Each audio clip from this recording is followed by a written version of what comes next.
Movie के शुरुआत में एक लड़की को दिखाया जाता है जो कार ड्राइव करके कहीं जा रहा होता है, लेकिन अचानक लैंडस्लाइड के कारण उसकी कार का एक्सीडेंट हो जाता है और वो पहाड़ों से नीचे गिर जाता है, लेकिन उसकी कार पत्थरों में अटक जाता है। जिसके बाद रे नाम का एक रेस्क्यू ऑफिसर हेलीकॉप्टर से उसे बचाने वहां आ जाता है और उसे मरने से बचा लेता है। सीन यहीं से कट होकर हमें एक साइंटिस्ट को दिखाया जाता है जो भूकंप के बारे में रिसर्च कर रहा है और अपने स्टूडेंट्स को भूकंप के बारे में समझा रहा होता है। फिर जब साइंटिस्ट अपने केबिन में बैठा हुआ होता है तो उसके पास उसका दोस्त आता है जो उसे बताता है कि हाल ही में एक डैम के पास हल्का भूकंप आया है, इसीलिए वो दोनों भूकंप की तीव्रता नापने वहां चला जाता है। जब साइंटिस्ट का दोस्त डैम के अंदर जाकर भूकंप का रीडिंग नाप रहा होता है तभी वहां बहुत बड़ा भूकंप आ जाता है और सब लोग वहां से भागने लगता है, लेकिन साइंटिस्ट का दोस्त छोटी सी बच्ची को बचाने की कोशिश में खुद वहां फंस जाता है और डैम का पानी के साथ बह जाता है। रे को इस हादसे के बारे में एक मैसेज आता है और उसे घटनास्थल में बुलाया जाता है। रे वहां जाने से पहले अपनी बेटी ब्लैक से मिलने जाता है क्योंकि उसकी बेटी ने उसे कॉल करके मिलने बुलाया था। ब्लैक अपनी मम्मी एमा और एमा का बॉयफ्रेंड डेनियल के साथ रहता है। इसका मतलब रे और एमा का डाइवोर्स हो चुका था। ब्लैक रे को बताता है कि वो डेनियल के साथ कुछ काम से सैन फ्रांसिस्को जा रहा है, जिसके बाद रे वहां से अपना ड्यूटी करने चला जाता है और ब्लैक डेनियल के साथ सैन फ्रांसिस्को चला जाता है। ब्लैक सैन फ्रांसिस्को जाने के बाद जब एक ऑफिस के बाहर डेनियल का इंतजार कर रहा होता है, उसकी मुलाकात वहां बेन और बेन का भाई के साथ होता है और जल्दी ही इन तीनों में दोस्ती हो जाता है।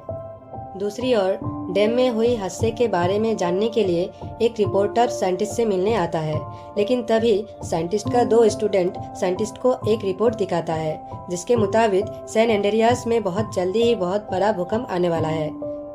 पूरा लॉस एंजलिस, सैन फ्रांसिस्को और बाकी का सारा शहर इस बात से अनजान था, लेकिन साइंटिस्ट के पास इतना ज्यादा टाइम नहीं था कि वो सबको वहां से निकाल सके। अब एमा को दिखाया जाता है जो एक होटल में होती है। तभी वहाँ सब कुछ कांपने लगता है और बिल्डिंग टूटकर गिरने लगता है। एमा जल्दी से मदद के लिए रे को कॉल करता है। रे उसे बिल्डिंग के छत में आने के लिए बोलता है। एमा किसी तरह छत तक पहुंच जाता है, लेकिन छत भी टूटकर गिर जाता है और एमा घायल हो जाता है, लेकिन रे किसी तरह एमा को वहां से बचा लेता है। दूसरी ओर डेनियल जब मीटिंग खत्म करके जब ब्लैक के साथ पार्किंग लॉट से निकल रहा होता है, वहाँ भी भूकंप आ जाता है और उन लोग का कार नीचे फंस जाता है। ब्लैक कार में फंस जाता है, इसीलिए डेनियल बाहर मदद लाने जाता है ताकि ब्लैक को कार से निकाला जाए, लेकिन बाहर सबको अपने आंखों के सामने मरता देख डेनियल डर जाता है और वो अपना जान बचाकर भागने लगता है।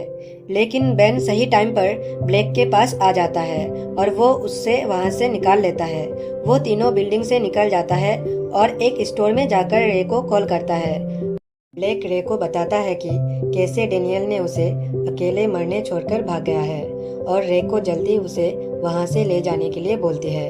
रे अपनी बेटी को बचाने निकल जाता है, लेकिन रास्ते में इनका हेलीकॉप्टर क्रैश हो जाता है, जिसके बाद वो दोनों एक चोरी की कार से सैन फ्रांसिस्को के लिए निकल जाता है। लेकिन अचानक रे अपना गाड़ी रोक देता है क्योंकि आगे भूकंप के कारण जमीन दो हिस्सों में टूट चुका था।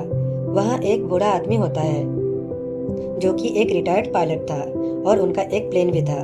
रे उनसे बात करता है, बताता है कि उसका बेटी सैन फ्रांसिस्को में फंसी हुई है और उसे वहाँ किसी भी हाल में जाना है, इसीलिए वो बूढ़ा आदमी रे को अपना प्लेन दे देता है। रे प्लेन से सीधा सैन फ्रांसिस्को पहुँच जाता है। वो वहाँ से एक बोट से ब्लैक को ढूंढने निकल जाता है।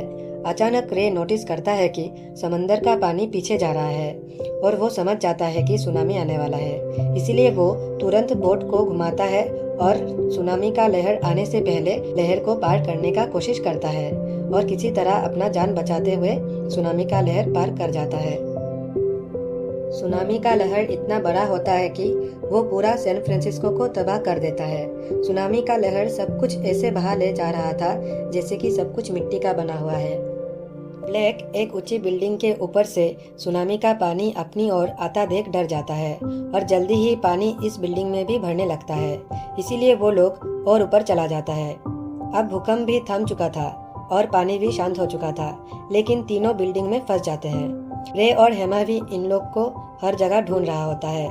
ब्लेक एक लेजर लाइट से उन लोग को सिग्नल देता है और रे उन लोग को देख लेता है, लेकिन तभी बिल्डिंग पानी के नीचे धंसने लगता है। ब्लेक पानी के नीचे फंस जाता है, इसीलिए रे तुरंत ब्लेक को बचाने पानी में उतर जाता है। ब्लेक वहां से निकलने का कोशिश करता है, लेकिन थोड़ी देर बाद उसका दम घुटने लगता है। रे ब्लेक को बचाने के लिए पूरी जान लगा देता है और किसी तरह ब्लेक को पानी से बाहर निकाल लेता है। रे ब्लेक को होश में लाने का कोशिश कर रहा होता है और दूसरी ओर बेन ग्लास तोड़ने का कोशिश करता है ताकि वो लोग बिल्डिंग के बाहर निकल पाए, लेकिन ग्लास बहुत मजबूत था, इसलिए एमा बाहर से बोट की मदद से ग्लास तोड़कर अंदर आ जाता है और सब लोग को बोट में बिठाकर बिल्डिंग से बाहर निकल जाता है। रे ब्लेक को सीपीआर देता है और फाइनली ब्लेक को होश आ जाता है, जिसके बाद हमें दिखाया जाता है कि सब कुछ ठीक हो चुका है। एमा और रे भी अब एक हो जाते हैं और यही मूवी की हैप्पी एंडिंग हो जाता है। Thank you for watching.